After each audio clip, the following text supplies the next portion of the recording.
Good morning, my dear students. Welcome to today's science class. We are in chapter 2, that is digestive system, and today our objective is to understand the role of small intestine in the digestion of food. But before we start today's class, let us have a quick recap of the things that we have studied in the last class.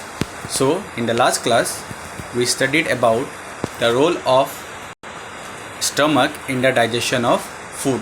How food is digested in the stomach we studied in the last class. So digestive juices present in the stomach help to digest the food. So along with digestive juices, hydrochloric acid is also present in the stomach that helps to kill the bacteria which may enter along with the food into the stomach. And apart from killing the bacteria, it has another role to play in the stomach. Now, the digestive juices can act efficiently on the food only when the medium inside the stomach is acidic, and that acidic medium is provided by the hydrochloric acid, since from the name itself we can make out it is an acid. So, hydrochloric acid is written as HCl in short.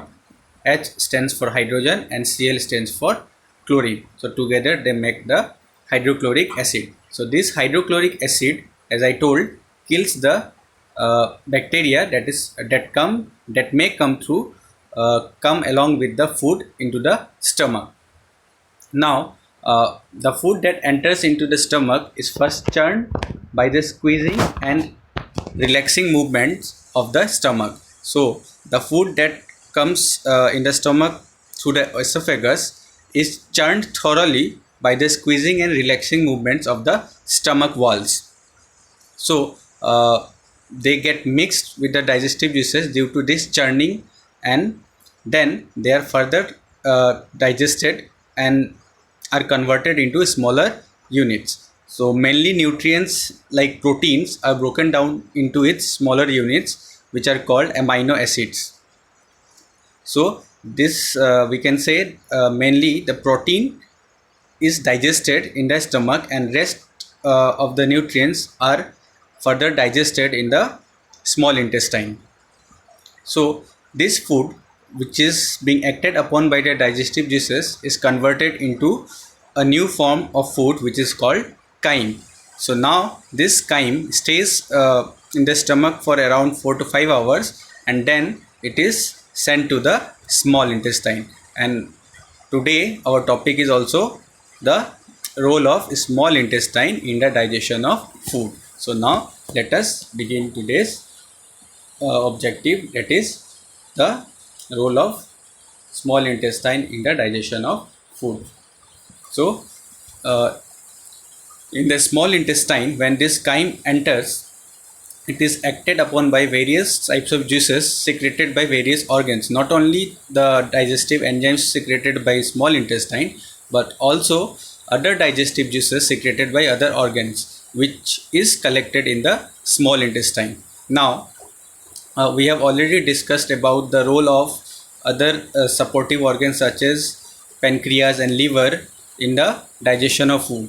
Even though liver and pancreas are not part of what digestive tract, they help in the digestion of food with their what secretions. So bile juice secreted by liver and pancreatic juice secreted by pancreas help to digest the food, or more specifically certain nutrient groups are digested by these digestive juices.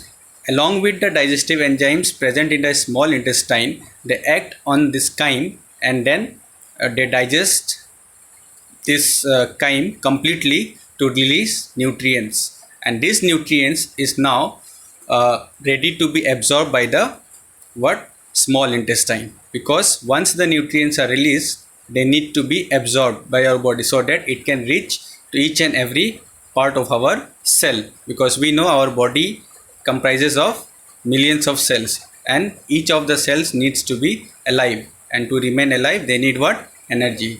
And they can get energy only when these nutrients can reach to the cells. So these nutrients can now be absorbed by the body, and in particular in the small intestine they are being absorbed with the help of some finger-like projections which are known as villi or villi.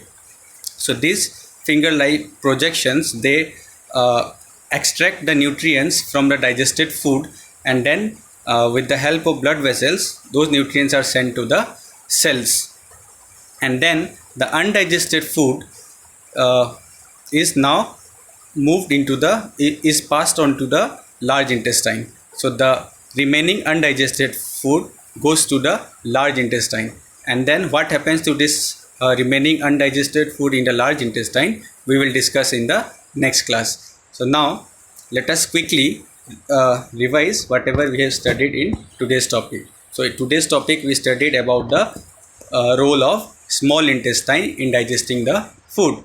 And what happens in the small intestine? The chyme that enters from the stomach into the small intestine is acted upon by the secretions of liver and pancreas. Liver secretes what? Bile juice, and pancreatic juice is secreted by pancreas. So liver mainly helps to digest the fats and the other nutrients such as carbohydrate or even protein, and also fats to some extent is digested by pancreatic juice. So they, along with the digestive enzyme present in the small intestine, completely digest the food which is in the form of chyme that enters into the small intestine. So once the food is digested, it releases nutrients, and those nutrients needs to be absorbed by our body. So that is absorbed in the small intestine with the help of some finger-like projections known as villi, and then the undigested food moves to the large intestine. So this is all about today's class. In the next class we will discuss about the role of large intestine, or what happens to the undigested food in the large intestine. So that's all for today. Thank you, my dear students.